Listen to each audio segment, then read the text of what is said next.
के ऊपर की उम्र के लोगों को फ्री वैक्सीन दी जाएगी। हम कोशिश करेंगे कि इसको जल्द से जल्द और बड़े स्तर के ऊपर कैसे लोगों को वैक्सीन किया जाए, इसका पूरा प्लान तैयार किया जा रहा है। आज सुबह हम लोगों ने दिल्ली में 1,34,00,000 वैक्सीन खरीदने की मंजूरी दी है। हम कोशिश करेंगे कि ये जल्द से जल्द वैक्सीन खरीदी जाए और लोगों को लगाई जाए। इस महामारी में वैक्सीन एक समाधान निकल के आ रहा है। वैक्सीन जिन लोगों को लगी है उनका एक तरफ कोरोना नहीं होता, या जिनको होता है उन लोगों को माइल्ड होता है। उनमें से अधिकतर लोगों को अस्पताल की ज़रूरत नहीं होती, और अगर अस्पताल की ज़रूरत पड़े भी तो उनकी बीमारी सीरियस नहीं होती, ऐसा देखने में आया है। तो कोरोना एक तरह से अगर वैक्सीन सबको लग जाए तो कोरोना एक ऑर्डिनरी बीमारी की तरह हो जाएगी, अगर होगी भी तो ठीक हो जाएगी। इंग्लैंड में, यूनाइटेड किंगडम में अभी कुछ महीने पहले तक कोरोना का इतनी ही ज़बरदस्त कहर था जैसे भारत के अंदर है, और वहाँ उन्होंने वैक्सीन बहुत बड़े स्तर के ऊपर अपने लोगों को लगाई।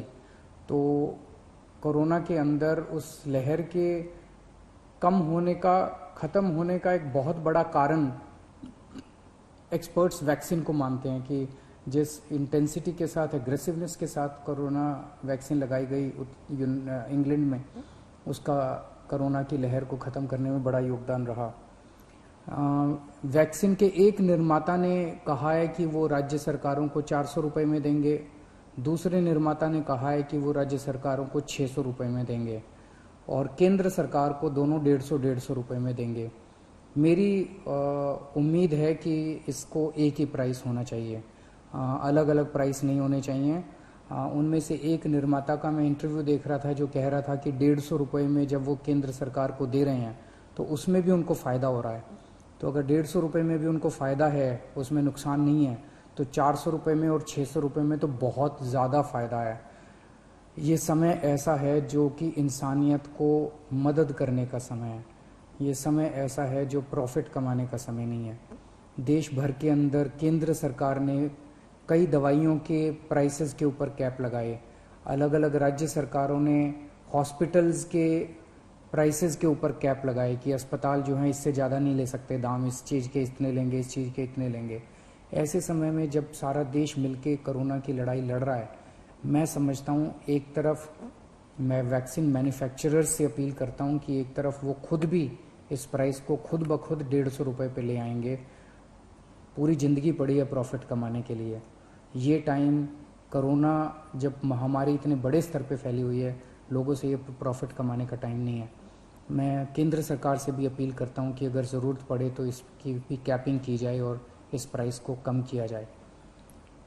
एक बात की 18 साल से ऊपर की उम्र पे अभी लगाया जा रहा है, लेकिन इस महामारी के दौरान हमने देखा कि हमारे 18 साल से कम उम्र के जवान और बच्चे भी इसमें बहुत ज़्यादा संक्रमित हो रहे हैं। उनमें से कुछ लोगों की मौत भी हुई है। तो उनके लिए भी अब हमें सोचने का टाइम आ गया है कि अगर यही वैक्सीन्स उनको भी लगाई जा सकती हैं, उनके लिए भी सेफ़ और इफ़ेक्टिव हैं, तो यही वैक्सीन लगाई जाएं। और अगर ये वैक्सीन्स उनको नहीं लगाई जा सकती, दूसरी वैक्सीन्स की ज़रूरत है, तो मैं उम्मीद करता हूँ कि जल्द दूसरी वैक्सीन्स भी ईजाद होंगी जो बच्चों को भी लगाई जा सकें, उनको भी सेफ़ हो और इफ़ेक्टिव हो। दिल्ली में ऑक्सीजन बेड्स बढ़ाने का इस टाइम बहुत बड़े स्तर पे हम लोग काम कर रहे हैं।